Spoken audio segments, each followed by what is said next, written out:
देवेंद्र महिंद्रकर बालपण व शिक्षण त्यांचे पुण्यामध्ये त्यांनी पूर्ण केले। आई वडील दोघेही शिक्षक, त्यामुळे शिक्षणाची प्रचंड ओढ। BA-MS सुमतीबाई शहा आयुर्वेद महाविद्यालय हडपसर येथून आयुर्वेदाची ही पदवी उत्तम मार्काने त्या पास झाल्या। कॉलेजमध्ये असताना NISS मधून मेळघाट येथे भर पावसाळ्यात कुपोषण व बालमृत्यू रोखण्याच्या प्रकल्पांतर्गत काम करण्याचा अनुभव त्यांना मिळाला। त्यामुळे आदिवासी लोक त्यांच्या गरजा, त्यांच्या अडचणी जवळून त्यांना पाहता आल्या। लग्नानंतर रसायनी पाताळगंगा, आज जिथे तिसरी मुंबई वसत आहे, अशा ठिकाणी काम करण्याची संधी त्यांना मिळाली। गेली 21 वर्ष जनरल प्रॅक्टिस त्या करत आहेत। 20 वर्ष मोपाडा येथे, तर आता सिद्धेश्वरी कॉर्नर दिवा अँटिलिया येथे त्यांचा दवाखाना चालू आहे। अत्यंत विषमता असल्यामुळे हा भाग म्हणजे एकीकडे अंबानीचं साम्राज्य, तर दुसरीकडे आदिवासी कातकरी असा समाज मेळघाटच्या कामामुळे अनुभव गाठीला होता। त्यांचा उपयोग करून आदिवासी भागात त्यांनी काम करत आहेत। त्यांच्या हडपसरच्या मित्रमैत्रिणीही यात सहभाग होत आहेत। आदिवासी परिसरात खूप मोठ्या प्रमाणावर सक्तीचे धर्मांतर चालू आहे। त्यामुळे वन कल्याण आश्रम शाळा या संघटनेच्या सभासदांबरोबर या ठिकाणी जाऊन काम करण्याची संधी त्यांना मिळाली। तर धर्मांचे रक्षण, प्रचार, प्रसार याबाबतही थोडे काम त्यांचे चालू आहे। आदिवासी लोकांना त्यांचे हक्क मिळवून देण्यासाठी काम त्यांचे चालू आहे। शाळांमध्ये जाऊन आरोग्य, पंगड अवस्था, शिक्षण, करिअर या संदर्भात मार्गदर्शन करणे आणि स्त्रियांमध्ये जाऊन त्यांच्यामध्ये आरोग्याचा जागर घडविणे हा विषय आवडीचा म्हणून त्या काम करत आहेत।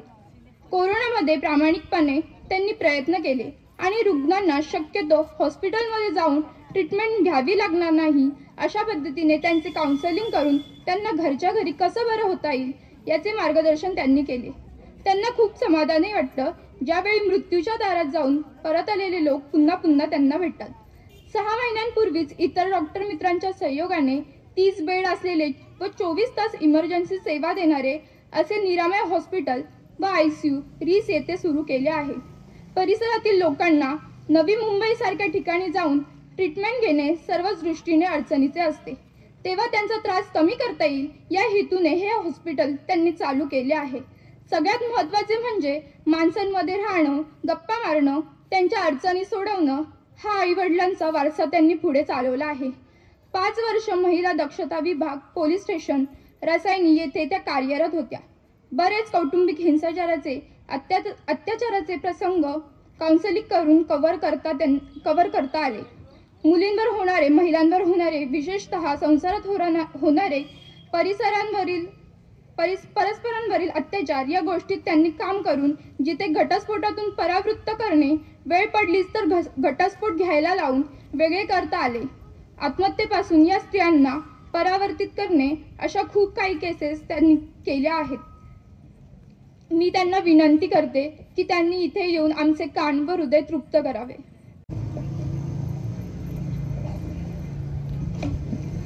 श्री स्वामी समर्थ।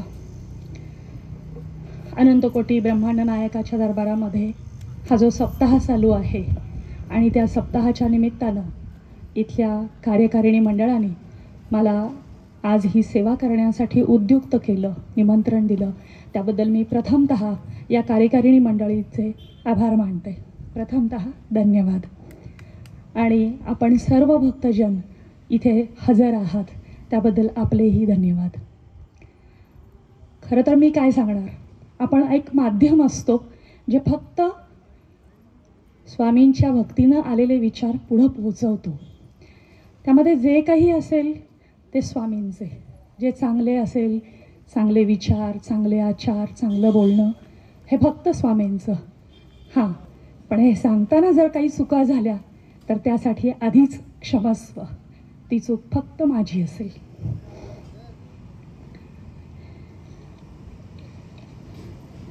आजच्या कार्यक्रमासाठी काय बोलायचं असं ज्यावेळेला विषय पुढे आला त्यावेळेला मला सांगितलं गेलं की तुम्ही अध्यात्माबद्दल बोला किंवा आरोग्याबद्दल बोला। खरं तर अध्यात्म इतकं ज्ञान माझ्याकडे नक्कीच नाही।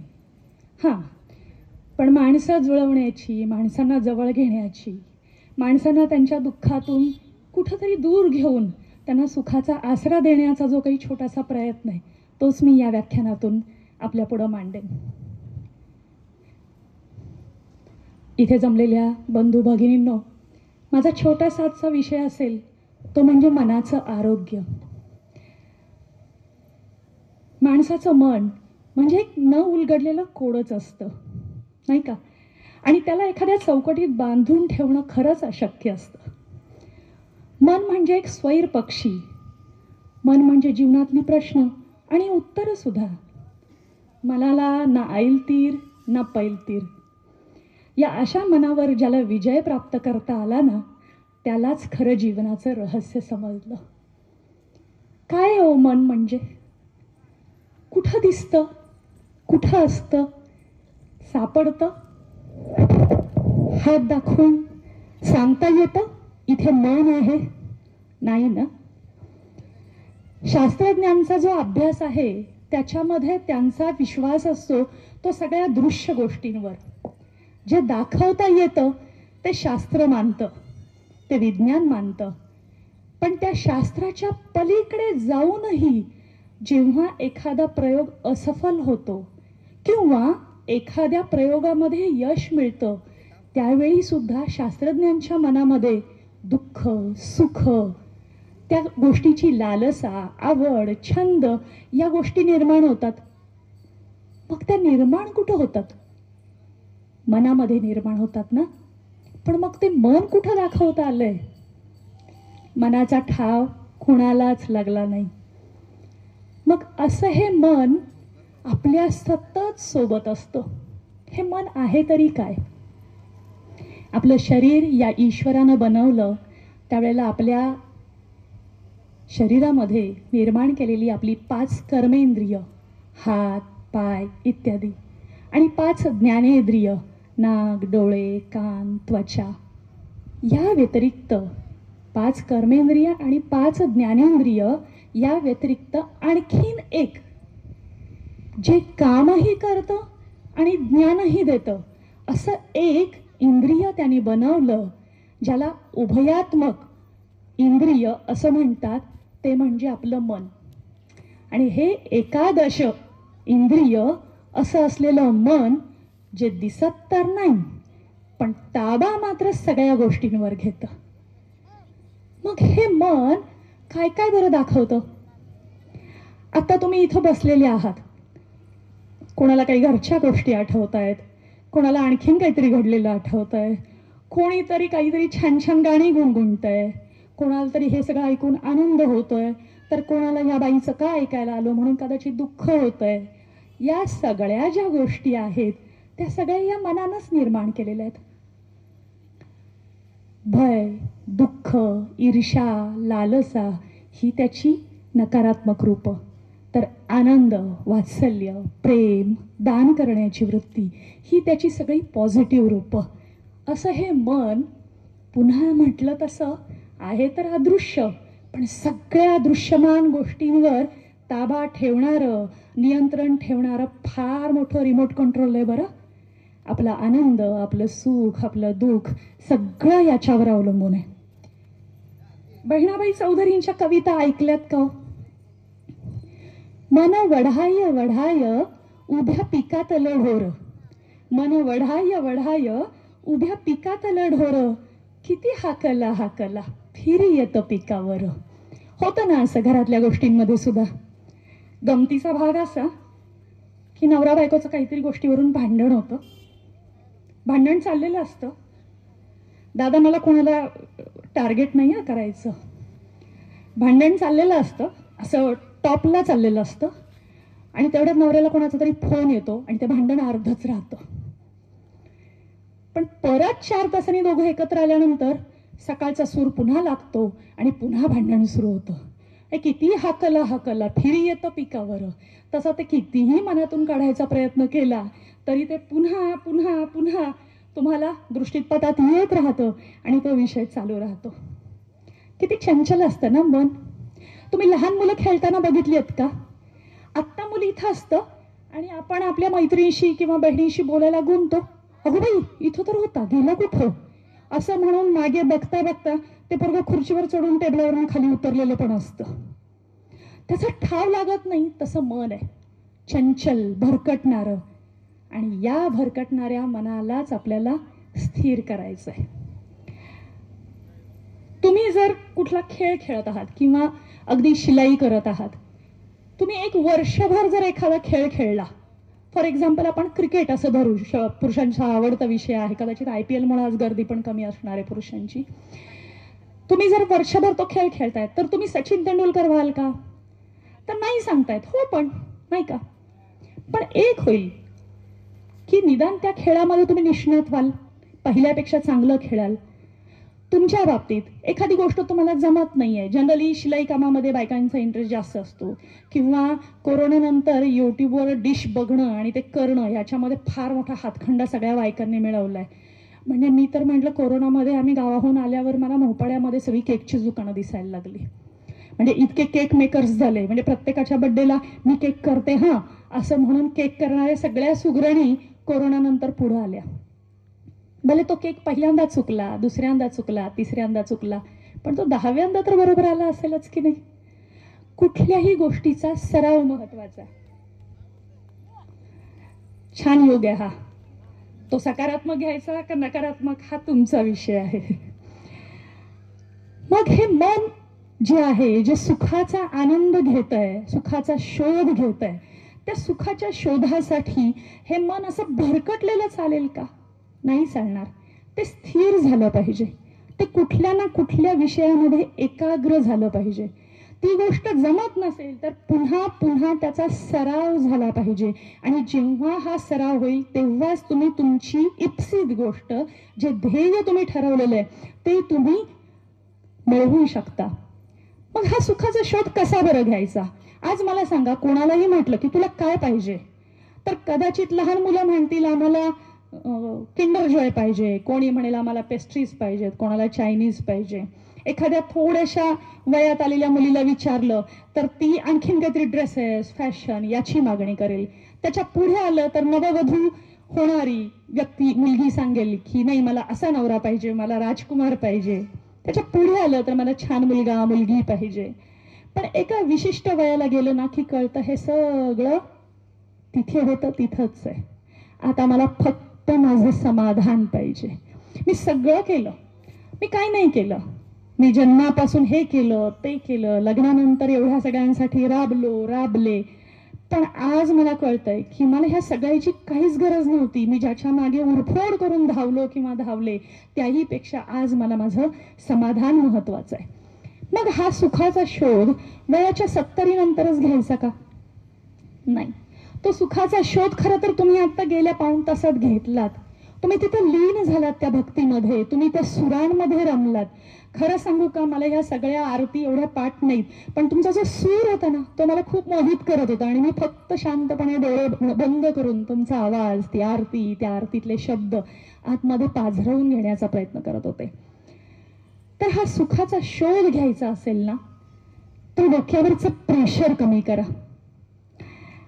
आपण कुकर लावतो, बायकांची ही उदाहरणं आहेत. अलीकडे जोक्स म्हणून सांगतात की तिसरी शिट्टी बंद करायचं काम आता पुरुषांचं झालंय. असं काही नाही बरं का. प्रत्येक घरामध्ये हे व्हॉट्सअपचे जोक व्हॉट्सअपमध्येच ठेवा. आपल्या म्हणजे तुमच्या बायका, आमच्या वाहिन्या फार छान आहेत, त्या अशी काहीही कामं तुम्हाला लावत नाही आणि तुम्हालाही तशी तिसरी शिट्टी काही लक्षात राहत नाही. तो भाग वेगळा आहे. आणि बायकोला कॉन्फिडन्स असतो आपला नवरा कधीही तिसऱ्या शिट्टीनंतर कुकर बंद करणार नाही, त्यामुळे ही कामं अशी काही सांगितली जात नाहीत.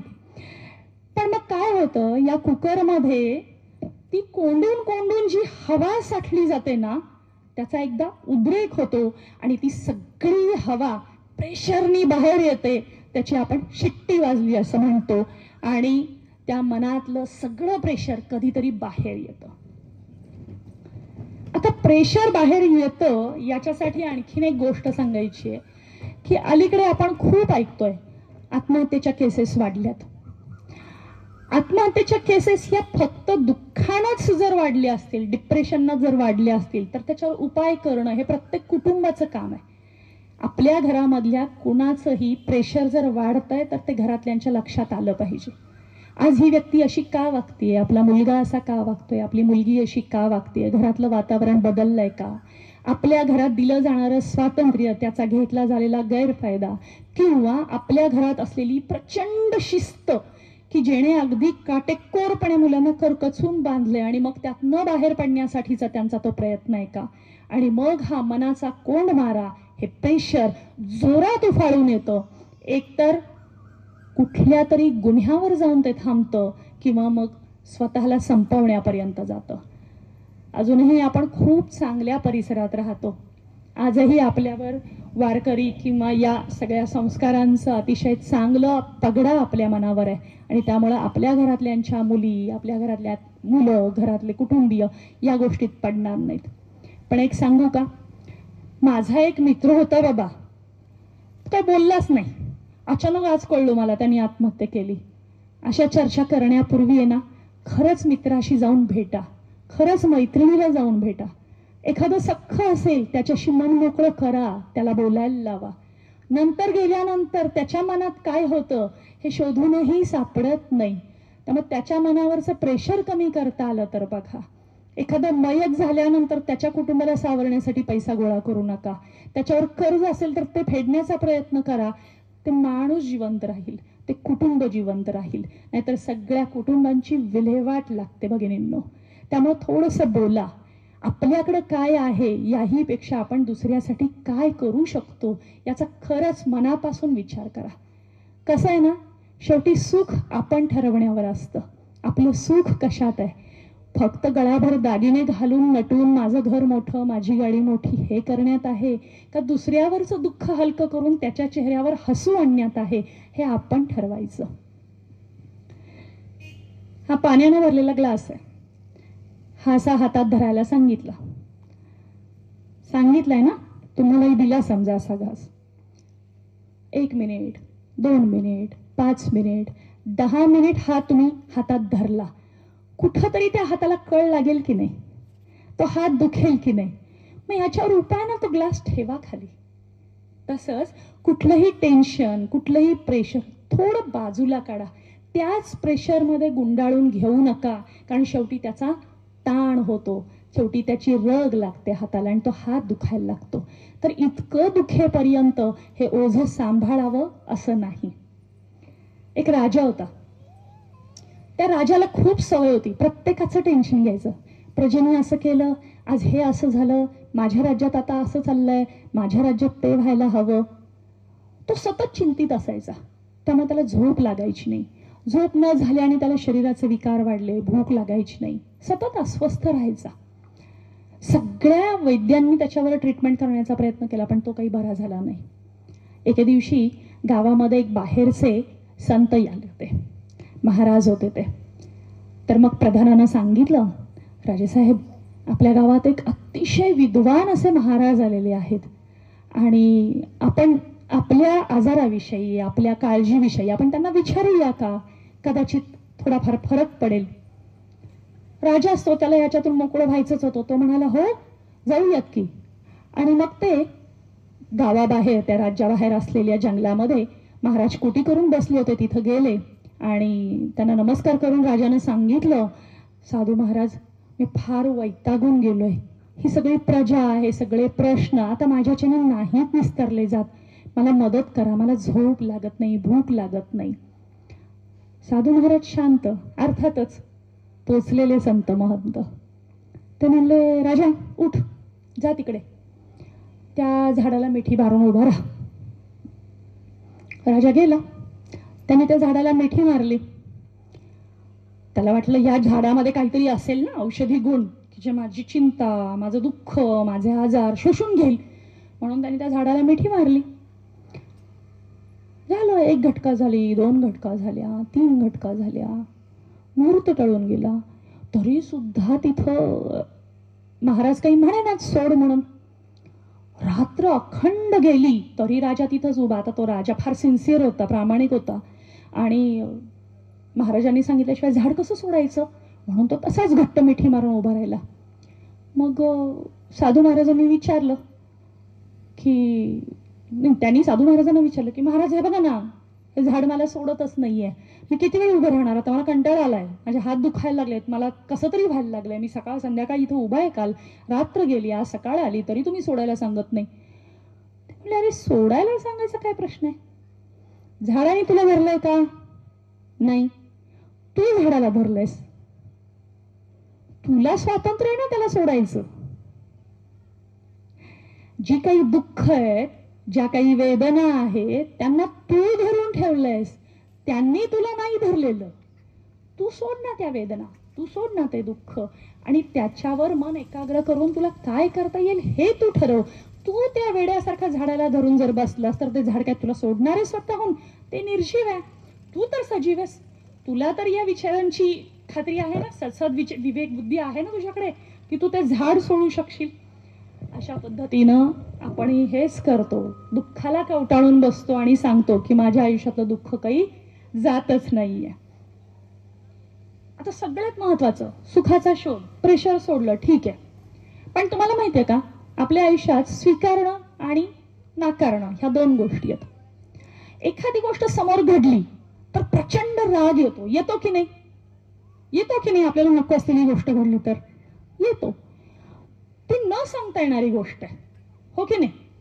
पण नाही, काही होऊ देत, मी माझं तोंड उघडणार नाही, मी समोरच्याला वाईट वाटेल असं बोलणार नाही.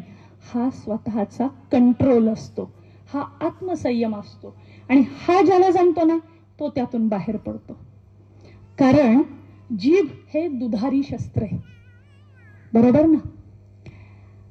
जिभेनं माणसं जिंकता येतात, पण जिभेनं माणसं कायमची संपवता येतात.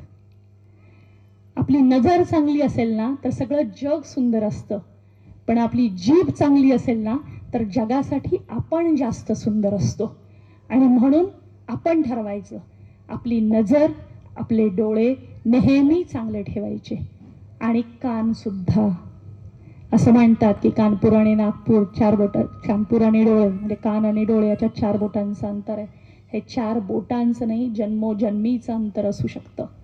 एखाद्या व्यक्तीबद्दल तुम्ही काही ऐकलत, डोळ्यांवर विश्वास ठेवा, स्वतः पाहिल्याशिवाय कुठल्याही गोष्टीवर विश्वास ठेवू नका. तुम्हाला कुणीही काहीही सांगेल, पण याच्यामध्ये 4 बोटाचं अंतर आहे.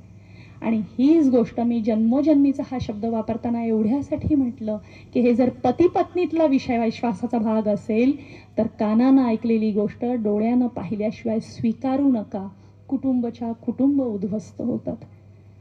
काहीतरी कानावर आलं, इव्हन आता मला आमच्या बायकांना असंही सांगावं असं वाटतं, माझ्या मैत्रिणी म्हणून मी सांगेन की अलीकडं मोबाईलचं खूप प्रकरण वाढलंय. तुम्ही तुमचा रिमोट कंट्रोल त्या मोबाईलच्या हातात दिलाय, पण त्या मोबाईलमध्ये तुम्ही जे बघता ना ते तुम्ही खरं मानून चाललायत. नसतं एवढं खरं. त्यांना पैसे मिळतात, ते तुम्ही काय सबस्क्राईब केलं तर. आपले पैसे जातात, आपली मनःशांती जाते, आपले विचार बदलतात. त्यामुळे आपण काय बघायचं हेही ठरवलं पाहिजे. मला ती अर्जुनाची गोष्ट तुम्हाला सगळ्यांना माहिती आहे. पोपटाचा डोळा फोडायचा आहे, तर तो पोपटाचा डोळा दिसू दे ना, त्याच्याकडेचा आसपास नगर, झाडी, त्याच्यावरची फळ कशाला दिसायला हवीत? तसं मोबाईलमध्ये जे बघायचं ना तेच बघा. गमतीचा भाग असा की बायकांना तुमच्यासाठी ना खूप काही छान टेस्टी डिशेस करायचे असतात. मग बायका यूट्यूब काढतात, बरोबर आहे ना, आज काहीतरी चांगलं करूयात. आणि मग तुम्ही एक डिश बघता तर दुसरी येते, मग दुसरा पक्वान न बघता मग तिसरा येतो. तुम्ही ते कंटिन्यू बघत पुढे जाता. ते बघून तुम्हाला कंटाळा येतो आणि मग तुम्ही परत रात्री वरण भातच करता. पोपटाचा डोळा राहतो बाजूला, सगळं गाव झाडी बघून झाली तरी मन काही भरत नाही. एक मंगेश पाडगावकर म्हणून एक मराठीमध्ये कवी होऊन गेले, तर ते सांगतात की हा पाण्याने किंवा अमृताने भरलेला ग्लास आहे. आता अमृत म्हणजे इथं चांगला अमृताचा अर्थ घ्या. अमृताने भरलेला ग्लास आहे, पण तो अर्धा भरलाय. काही लोक कशी असतात माहितीये का, तो अमृताने भरलेला ग्लास दिला ना तरी तो अर्धाच भरलाय म्हणून त्यांची तक्रार असते. आयुष्य सुद्धा असं आहे. ग्लास अर्धा भरला आहे म्हणायचं का ग्लास अर्धा सरला आहे म्हणायचं हे तुम्ही ठरवा. कसं जगायचं हे तुम्ही ठरवा. रडत कढत कढत का गाणं म्हणत हे सुद्धा तुम्हीच ठरवा. म्हणजे हा अमृताचा पेला अर्धा पुढे आला तरी तो अर्धाच का भरलाय म्हणून नाग मुरडण्यात काही अर्थ आहे का? अशासाठी मन शांत हवं, मनामध्ये समाधान हवं आणि म्हणून ते अर्धा अर्धा करण्यापेक्षा जो अर्धा आहे त्यांनी अमरत्वच येणार आहे हे स्वीकारून तो अर्धा ग्लास प्यायला हवा. स्वतःच्या भावनांचा रिमोट कधीही दुसऱ्यांकडे देऊ नका. दुसरा कोणी तुम्हाला आनंद देतो म्हणून तुम्ही आनंद व्हायचं, म्हणून तुम्ही दुःखी व्हायचं, त्या सिरियल बघून रडायचं, त्या सिरियलचा दुसऱ्या भागात काय होणार म्हणून वाट बघायची, मग ती तशी का वागली, मग ती अशी का वागली याच्यावर चर्चा करायच्या. हे झालं आमचा इकडचा पक्ष. तर तिकडं मुंबईवाले काय म्हणले, विदर्भवाले काय म्हणले, त्याच्यावर यांच्या दिवस रात्र चर्चा. काही उपयोग नाही बरं का. आता रिझल्ट लागेल तेव्हा सगळं कळेल. खरं तर त्याच्यानंतर जास्त कळेल. आमचं एक उदाहरण आहे. मी रोज रिक्षाने जाते दवाखान्यात. मोपाड्यातले आमच्या मधले पॅच खड्डे भरलेले आहेत. आमच्या बरोबर जी व्यक्ती असते ना रोज खड्ड्यापाशी गेल्यावर म्हणणार काय रस्ते तयारच नाहीत, कधी होणार, काय होणार. रस्ता यांच्या बोलण्यानं तयार होणार नाही. पण मी सकाळी 3 वेळा संध्याकाळी 3 वेळा दोन्ही वेळेला ऐकते रस्ताच नीट नाही. आता त्या रस्त्याला काय करावं? मग एकतर एकच उपाय की उतरून आपण त्याच्यावर सिमेंट माती खडी टाकावी आणि तो रस्ता करावा. तर अशा काही गोष्टी आहेत की त्याच्यावर रोज रोज उगाळून सुद्धा उपयोग होत नाही. त्यामुळं प्रत्येक गोष्टीत हे असंच पाहिजे ते तसंच पाहिजेचे जे नाद असतात ना ते थोडेसे कमी व्हायला पाहिजेत आणि दुसऱ्यानं कोणीतरी ते करण्यापेक्षा आपण त्यात काही करू शकतो का याचाही विचार आपल्याला करता यायला पाहिजे. मग हे मनापाशी पुन्हा आलं तर मनशांती मिळवायची. हे सगळं होण्यासाठी मग मनशांती कशी मिळवायची बरं?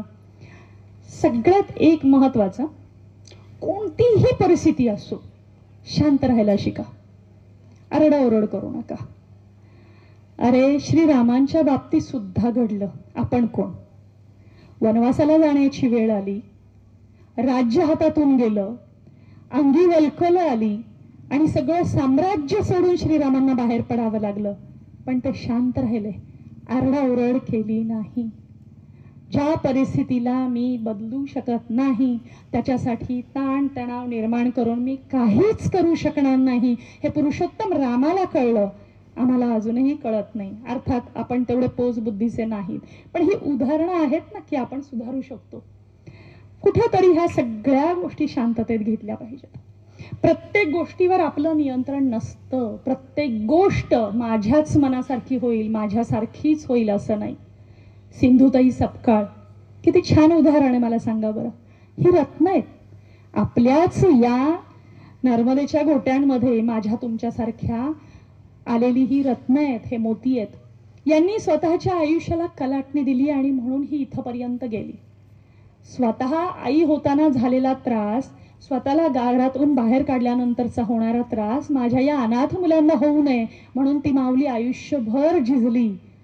माझ्या जे नियंत्रणात नाही ते मी घेऊ शकत नाही, पण जे मला करता येईल ते मात्र मी नक्की करणार, अशा ध्येयानं पेटलेली ही माऊली. आपल्या मनाची ताकद असते ना ती सगळ्यात मोठी असते. त्यामुळे या मनशांतीसाठी सगळ्यात महत्वाची गोष्ट की आपल्या मनाची ताकद वाढवायची. कारण ही ताकदच तुम्हाला साम्राज्य निर्माण करून देते. मला सांगा, ज्या छत्रपती शिवाजी महाराजांच्या भूमीमध्ये आपण राहतो आहोत, ज्या मराठी साम्राज्याचे आजही आपण पाईक आहोत, ज्या महापुरुषामुळेच केवळ आपल्या कपाळावरचं कुंकू आणि आपलं हिंदुत्व आजही टिकून आहे, अशा महापुरुषाला एकेकाळी पन्हाळ्याच्या कैदेमध्ये असताना 23 गडकिल्ले देऊन टाकावे लागले. पण राजांना माहिती होतं हे 23 गडकिल्ले माझ्यासाठी फार नाहीत. आज इथून बाहेर पडणं महत्वाचं आहे, हा तह होणं गरजेचं आहे. आणि त्यानंतर 1 वर्षाच्या आत राजांनी 360 किल्ल्यांवर स्वतःचं साम्राज्य उभं केलं. मानाचा मुजरा त्या शिवाजीराजांना. नेहमी पॉझिटिव्ह राहा. म्हणजे ज्यांना छत्रपती शिवाजी महाराजांबद्दल काही वाटतं ना त्यांनी आयुष्यातल्या दुःखाचा विचारच करू नये. अरे सगळं हरवलेला तो महापुरुष पुन्हा एकदा नव्यानं निर्माण करू शकतो. प्रतापगडाच्या वेढ्यामध्ये ज्या वेळेला अफजल खानाचा वेढा पडला होता, ज्या क्षणी हे कळणार होतं की माझा कोतळा बाहेर येऊ शकतो याची जाणीव राजांना पण होती. मी कुठल्याही अध्यात्म किंवा वेगळ्या गोष्टींकडे जात नाही, पण भवानीची तलवार हे प्रकरण काय होतं हे सांगण्या इतपत माझी बुद्धी नाही. पण मला असं वाटतं की सगळ्यांना जर एकत्र करायचं होतं तर ती भवानीची तलवार फार महत्वाची होती. आणि त्या भवानीच्या तलवारीने माझा प्रत्येक मराठा पेटून उठला आणि जे घडला तो इतिहास जगाच्या इतिहासात मोठा आहे. मित्रांनो, मैत्रिणींनो, आज अमेरिकेमध्ये राजांवर PhD होतीये, राजांवर लेख लिहिले जात आहेत, पण आपण राजांच्या गोष्टी आपल्या मुलांना सांगत नाहीत आहोत. यासारखं दुर्दैव आपलं नाही. बसा, वेळ द्या, राजांचे व्हिडिओज, जे काही पिक्चर्स नवीन आले ते पिक्चर मुलांना दाखवा, त्यातून त्यांचा इतिहास दाखवा, त्यांच्या मनामध्ये अस्मिता निर्माण करा मराठी साम्राज्याची. त्यांना सांगा शिवाजी महाराज कोण होते, राणा प्रताप कोण होते, पृथ्वीराज चव्हाण कोण होते, झाशीची राणी कोण होती, ज्यांच्यामुळे आजही भारत स्वतंत्र हिंदुस्थान म्हणून टिकून आहे. या गोष्टीची जाणीव आई करून देऊ शकते, बाबा करून देऊ शकतात, आजी बाबा करून देऊ शकतात, मोठी भावंड करून देऊ शकतात.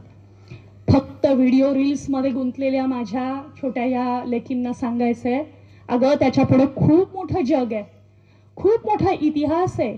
महाराष्ट्र ही संतांची भूमी आहे, ज्या संतांनी प्रचंड त्रास सहन केला पण हे हिंदुत्व जागं ठेवलं.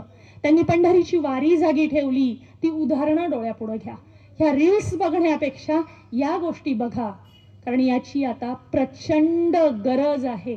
मी मागच्या वर्षीच्या भाषणामध्ये लव जिहादचा विषय मांडला होता. भारावून जाऊ नका, भावनांना बळी पडू नका. आज आपल्याला खूप कडक व्हायचंय. प्रत्येक स्त्री ही झाशीची राणी असली पाहिजे, जगदंबा असली पाहिजे. त्या जगदंबेकडे बघत असताना सगळ्यांनी नजर खाली करून बघितलं पाहिजे. तेवढी ताकद आपल्यामध्ये असली पाहिजे. समोरच्याला तुमच्याबद्दल काय वाटतं यापेक्षा समोरच्याला वाटूच नाही यासाठी कसं वागायचं हे मुलींना ठरवा. मनशांती हा विषय सांगताना हा विषय यासाठीच मी सांगते की भावनांचा अतिरेक होऊ देऊ नका. भावनांना आवर घाला. आज भावनांना आवर घातला नाही तर कदाचित आणखी काही वर्षांनी आपण इथे नसू.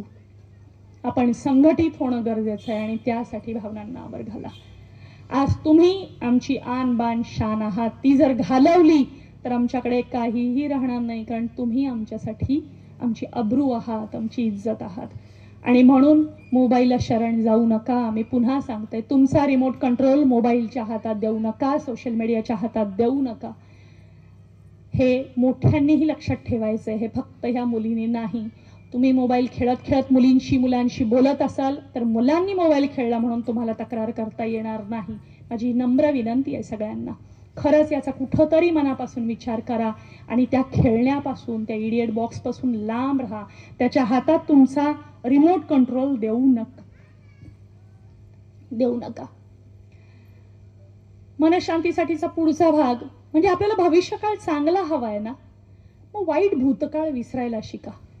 त्यावेळेला असं झालं, मग मला हेच नाही मिळालं, मला तेच नाही मिळालं, मला काही करताच आलं नाही, ह्या सगळ्या गोष्टींवर ना दुबळी माणसं रडतात.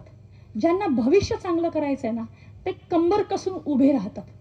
एक खूप छान बातमी माझ्या वाचनात आली, 4 दिवसांपूर्वीच वाचनात आली, की कात्यायनी अम्मा नावाची एक 96 वर्षांची विद्यार्थिनी म्हणावं लागेल, केरळमध्ये शिकण्याची प्रचंड आवड होती पण शिकायला मिळालं नाही. वय निघून गेलं, लग्न झालं त्यावेळेला कुठेतरी 4वी-5वी झाली होती. मग मुलं बाळ संसार सगळंच चालू राहिलं, पण तिची प्रचंड इच्छा होती की मला शिकायचंय. वयाच्या 60ला जेव्हा ती पोहोचली त्यावेळेला तिच्या मुलीनं तिला सांगितलं की तू अभ्यास कर आणि आपण बाहेरून परीक्षा देऊ. तिने त्यावेळेला 9वी पर्यंतची परीक्षा दिली आणि आज पुन्हा 60 ते 90 96व्या वर्षी तिने वेळ काढून अभ्यास करून 96व्या वर्षी तिने इयत्ता 10वी 98% मार्क्स मिळवून ती पास झाली. Commonwealth of learning goodwill ambassador या 53 देशांची जी संस्था आहे त्यांनी तिला नारी शक्ती म्हणून सन्मानित केलं आत्ताच्या महिला दिनाला. आणि आपले जे राष्ट्रपती आहेत रामनाथ कोविंद त्यांच्या हस्ते तिचा सत्कार झाला. क्षमता आपण वाढवायच्या असतात. मला जमणार नाही, माझ्याच्यानी होणार नाही, किती रडगाणं गायचं. एक खूप छान लेखकांनी मांडले, ते स्वतः देवाला मानत नव्हते. मग त्याला कदाचित नास्तिक म्हणतो ना आपण, जे देवाला मानत नाहीत, धर्माला त्यांना अभ्यास नसतो किंवा काय, तर आपण नास्तिक म्हणतो. पण त्यांनी खूप सुंदर लिहिलंय, वपू काळे लेखक, त्यांनी असं लिहिलंय की मी नास्तिक आहे की आस्तिक मला माहित नाही, पण कुठल्याही चांगल्या गोष्टीला नाहीच म्हणतो तो नास्तिक, आणि प्रत्येक चांगली गोष्ट आसुसल्यासारखी स्वतःमध्ये घेत राहतो तो आस्तिक. मग आता तुम्ही सांगा, नास्तिक म्हणजे काय आणि आस्तिक म्हणजे काय? त्याला कुठल्याही बंधनात तुमची आस्तिकता कोंडून नाही धरता येत. म्हणून नास्तिक की आस्तिक याच्या व्याख्या आपण ठरवायच्या. खूप उपवास केले, दिवसभर काही खाल्लं नाही म्हणजे देव प्रसन्न होतो, असं जर असेल तर देवळाच्या बाहेर बसलेल्या भिकाऱ्यांना का नाही बरं तो प्रसन्न झाला?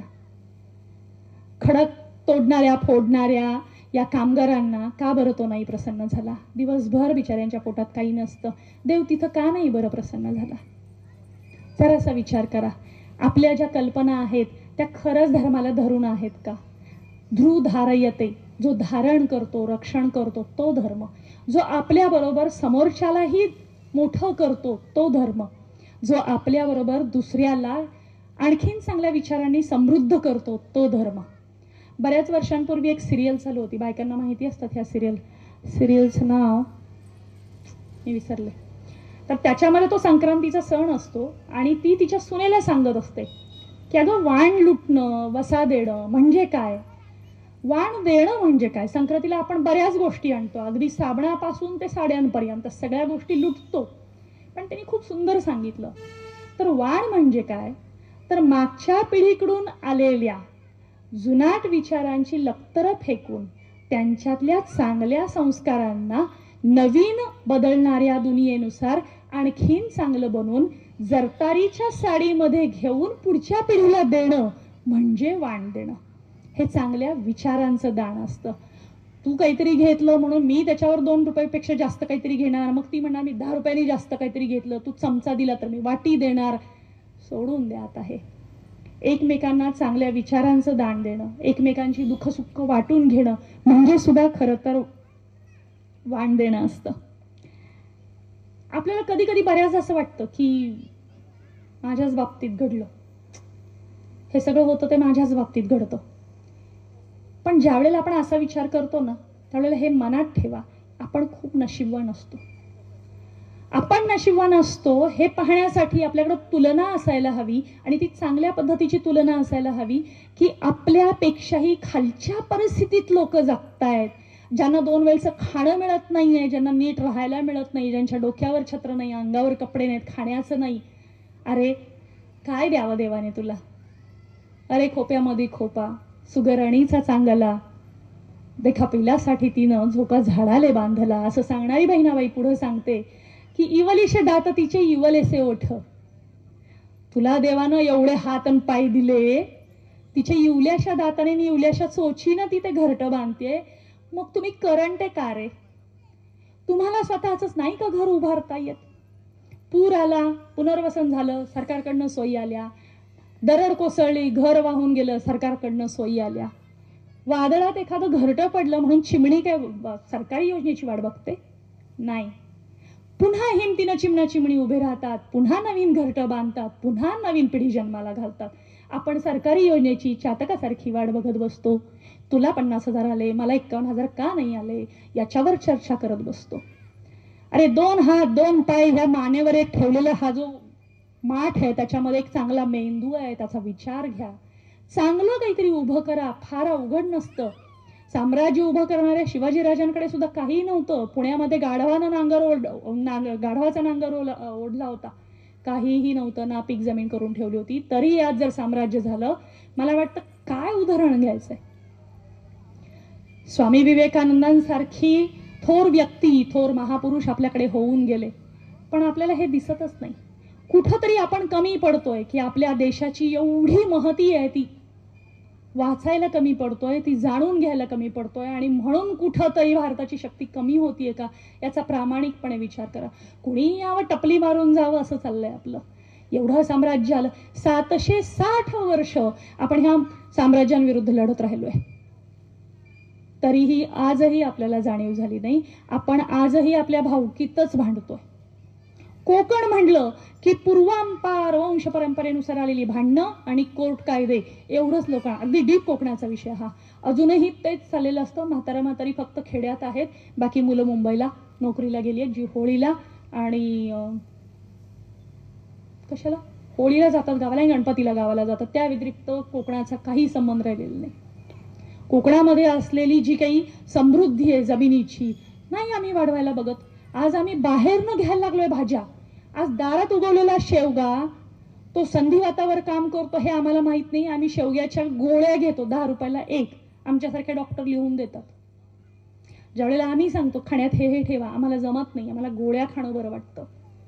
मी बायकांना सांगते अर्धा टोमॅटो तुम्ही कापता फ्रीजमध्ये ठेवता, तो अर्धा खा ना, रक्त वाढेल. नाही, तो ठेवायचा 4 दिवस राहतो, परत नसतो तो फेकून द्यायचा. पण आम्ही आमचं स्वास्थ्य सांभाळण्याची जबाबदारी घेत नाही. ह्या छोट्या छोट्या गोष्टी आहेत की ह्या करता आल्या पाहिजेत. अडचणींचा डोंगर उभा करायचा. मला असं झालं, मला तसं झालं, मग त्यांनी असं केलं, मी असं केलं, द्या ना सोडून. सगळ्याच गोष्टी आपल्या हातात नाहीत हे ज्यावेळेला कळतं त्यावेळेला मार्ग काढून पुढे जायचं असतो. आपल्या प्रवाहात मोठा दगड आला, कातळ आला म्हणून नदी तिथंच थांबून त्याचं डबकं नाही होऊ देत. नदी त्या दगडाला एक तर पाझर फोडून पुढे सरकते, रेटा देऊन पुढे सरकते, नसेल तर अतिशय छान तो दगड कातळ तिथंच असतो. नदी त्याला वळसा घालून समुद्राकडे जाते. ती तिचा मार्ग नाही थांबवत. साठलेल्या पाण्यामध्ये ना, गढूळ पाण्यामध्ये फक्त किडे मच्छर जन्माला येतात. प्रवाहामध्ये ताकद असते. हे विकत जे मिनरल वॉटर घेतं ना, त्याच्याऐवजी आणखीन शुद्ध पाणी द्यायची, शुद्ध चेतना देण्याचं. डबकं होऊ नका, विचारांचं डबकं करू नका. हा, मी प्रयत्न करतेय, मला यश मिळणार याच्यावर विश्वास ठेवा, श्रद्धा ठेवा. संयमानं का होईना पण मिळणार. वेळ यावी लागेल, ठीक आहे, वाट बघा. पण त्याच्या आधी खूप काही मिळवायला जाल तर ते त्रासाचं होईल. एकमेकांना ओळखायला शिका. एकमेकांच्या चांगल्या गुणांचा वापर करून घ्या. स्वतःकडे त्या गोष्टी शिकून घ्या. यश मिळालं हुरळून जाऊ नका. यश मिळवणारे खूप आहेत आहोत. आपण कुपमंडूक आहोत. आपल्या भोवती एक विहीर आहे, त्या विहिरीतले आपण बेडका आहोत. आपल्याला वाटतं हेच फक्त साम्राज्य, असं नाही. त्याच्या बाहेर पडल्यानंतर एक मोठा समुद्र दिसेल ज्ञानाचा, मानाचा. त्याच्यामध्ये जेव्हा जाल ना त्यावेळेला तुम्हाला कळेल, अरे हे खूप मोठं आहे, आपण त्याचा कणभर सुद्धा नाही. त्यामुळे तिथल्या तिथं हुरळू नका. जे स्वतःकडे आहे ते फार मोठं म्हणून त्याचा माज करू नका, कारण असं मोठं असणारे खूप आहेत. साईंच्या आयुष्यात साईबाबांना नाही मिळालं. आता सोन्याची मंदिर आहेत ज्याची त्यांना कधीच गरज नव्हती. त्यांना गरज होती ती सर्वसामान्य गरीब गोरगरीब लोकांना बाहेर काढणं आणि विशेषतः हिंदू मुस्लिम ऐक्य घडवणं. ते बाजूलाच राहिलं आणि भलत्याच गोष्टी पुढे आल्या. रामाला ज्या वेळेला विचारलं गेलं की रावणाला तुम्ही मारलं, तेव्हा रामाचं उत्तर असं होतं, जे हिंदीमध्ये मी वाचलंय, रावण को मैंने नहीं मारा, रावण को मैंने नहीं मारा, उसे मैंने मारा. तो मैं म्हणजे त्याचा अहंकार, त्याच्या मीपणानं त्याला मारलं. खरं तर रावणाला हरवणं एवढं सोपं नव्हतं. तो प्रचंड विद्वान होता, प्रचंड शक्तिशाली होता. त्याच्याकडे इतकं सारं होतं. संपत्ती होती, समृद्धी होती, विद्वत्ता होती, सामर्थ्य होतं. पण त्याचा मैने घात केला. आणि तो मीपणा जो आहे ना, तो मनःशांतीला थांबवतो, तो गतीला थांबवतो, तो ईश्वरापर्यंत पोहोचवायला थांबवतो. माझ्याशिवाय कुणीच मोठं नाही ही भावना पुढं नडते आणि मग कुठंतरी आड पडदा येतो भगवंतामध्ये आणि आपल्यामध्ये. बासरी माहितीये, बासरी जी तयार करतात ना, त्या बांबूला विशिष्ट तिथीवर कापली जाते. पंचमी, सप्तमी, अष्टमी, नवमी या तिथींना बासरीसाठीचा बांबू कापला जात नाही, कारण त्या तिथींच्या शेवटी मी आहे. गोपिकांनी एकदा बासरीला विचारलं की अगं आम्ही इतकी भक्ती करतो श्रीकृष्णाची, पण तरी श्रीकृष्ण तुलाच जवळ घेतात, आम्हाला का घेत नाहीत बरं? त्यावेळेला ती सांगते, माझ्यामध्ये काहीच नाहीये. ही जी छिद्र आहेत ना मला, त्याच्यामधलं भय, द्वेष, असूया मी सगळं माझ्यातलं काढून टाकलंय. आणि जेवढं श्रीकृष्ण माझ्यामध्ये फुंकतात ना तेवढंच मी माझं करून घेतलंय, जे तुम्ही करत नाही. कृष्ण माझा, स्वामी माझे, हे माझं, ते माझं, असं करत करत बसल्यामुळं तो मी पण आडवा आला की आपली सगळी प्रगती थांबते. फक्त व्यवहारातली नाही तर आध्यात्मिक प्रगती सुद्धा थांबते. आणि म्हणून मनःशांती महत्वाची, जिथं हे सगळे भाव विरघळून गेले पाहिजेत. मनःशांतीसाठी लोक म्हणतात की आम्ही मेडिटेशन करतो, पण मला एक सांगा, तुम्ही जरा जरी शांत बसायचा विचार केलात तर खूप सारे विचार मनात येतात माहितीये, आणि चुकीचे विचार जास्त मनात येतात. वेगळं वेगळं काहीतरी येत राहतं. हा जायचंय मला, मग आज तिथं काय असेल, श्री स्वामी समर्थ, श्री स्वामी समर्थ, परत दुसरा काहीतरी विचार, परत तिसरा काहीतरी विचार. मन ध्यानमग्न होत नाही. अंतर्यामी व्हा, स्वतःवर, स्वतःच्या भक्तीवर कॉन्सन्ट्रेट व्हा. ते ज्या वेळेला तुम्हाला जमेल त्यावेळेला तुम्ही कुठंतरी भगवंतापर्यंत जाऊ शकता. हा मीपणा संपला पाहिजे, मन स्थिर झालं पाहिजे, त्याशिवाय पुढची गती नाही. या चंचल भरकटणाऱ्या मनाला खूप सुंदर एक हे दिलंय, मन पाखरू पाखरू त्याची काय सांगू मात, मन पाखरू पाखरू त्याची काय सांगू मात, आता होतं भुईवर गेलं गेलं आभायात. म्हणजे आपण ध्यानाला जरी बसलो ना तरी सुद्धा आपल्याला मनशांती मिळत नाही, मन स्थिर होत नाही. आणि जोपर्यंत हे मन स्थिर होत नाही तोपर्यंत आपण देवापर्यंत पोहोचू शकत नाही. चांगली वेळ, चांगली माणसं आणि चांगले दिवस हे गेल्यावर आठवतात. त्यामुळे आत्ता त्याची कदर करायला सांगा. मनापासून प्रेम करायला शिका आपल्या समोरच्या व्यक्तीवर, त्याच्या गुणांवर प्रेम करा. त्याच वेळेला मन पूर्णपणे समाधानी होईल. एक फक्त शेवटचं सर्कल ऑफ हॅपीनेस नावाची एक गोष्ट सांगते. एक ऑफिसमध्ये एक बाई होती. ती तिचा नवरा कॉर्पोरेट लाईफमध्ये होते, दोघंही प्रचंड कमवत होते. आणि झालं असं की तो जो नवरा होता, म्हणजे ती कमवत होती आणि तिच्या नवऱ्याला अचानक कंपनीनं IT मध्ये डच्चू देतात, माहिती असेल तुम्हाला, जागा खाली करतात. आणि तो खूप फ्रस्ट्रेशन मध्ये असा फिरत होता. काय झालं, त्या दिवशी मीटिंग संपली आणि ती त्याला म्हणाली की मला उशीर होणार आहे, तू घरी येशील का मी जेवून येऊ. तर तो म्हणाला की नाही, तू जा घरी, तुझं तू कर आणि तुझं तू खा, किंवा तुझं तू हॉटेलमध्ये जेव आणि मग बाहेर पड. ती म्हणली ठीक आहे. तिथून ती बाहेर पडली आणि थोडंसं चुकलं. ते नवरा बायको दोघंही चांगले कमवत असतात, तो मीटिंगमध्ये असतो आणि ही जेवून घरी जाणार असं सांगते. रोडमध्ये जाता जाता तिची गाडी बंद पडते. आता गाडी बंद पडल्यावर रात्रीची वेळ, बाई एकटी, पुढून एक पुरुष चालत येत असतो. आता हिला भीती वाटायला लागते. दुर्दैव आहे की आम्हाला रात्रीच्या वेळी आपल्याच भावंडांची भीती वाटते. खरं तर एकटी मुलगी ही तुमची जबाबदारी आहे, ती संधी नाही. हे जोपर्यंत पुढच्या पिढीला कळत नाही तोपर्यंत आमच्या पोरी असुरक्षित आहेत. आणि हे तुम्ही रुजवा पुढच्या पिढीवर.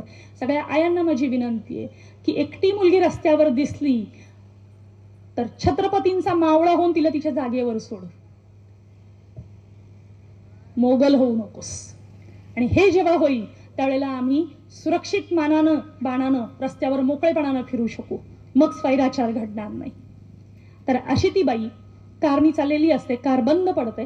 बंद पडलेल्या गाडीतून तिला दिसतं की एक माणूस तिथून चाललाय आणि त्या माणसाच्या लक्षात येतं की हिची कार बंद पडली आहे.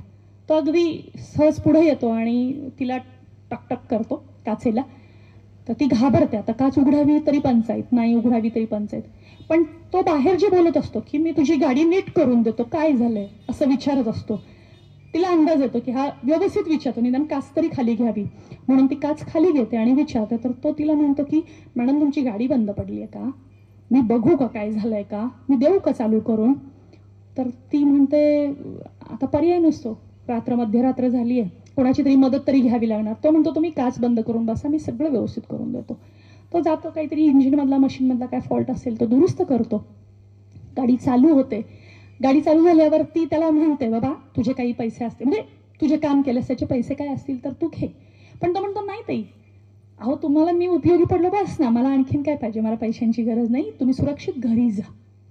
बघा हा, हिला प्रश्न पडतो की असं का बोलावं त्यांनी.